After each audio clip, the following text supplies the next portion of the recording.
En compañía de la ex princesa Margarita, viento en popa a toda vela, Ofelia navega en busca de un tesoro, convencida de que cuando lo encuentre será la pirata más feliz del planeta.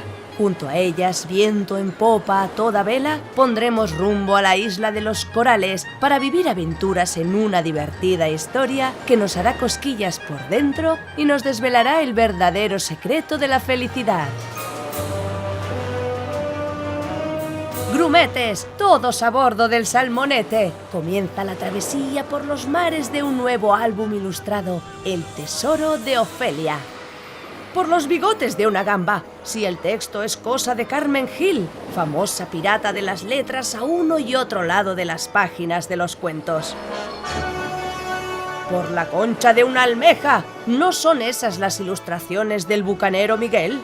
Sí, Miguel Cerro, temido y envidiado por los muchos premios en su haber atesorados. Por la pinza de un barrilete, no me lo puedo creer.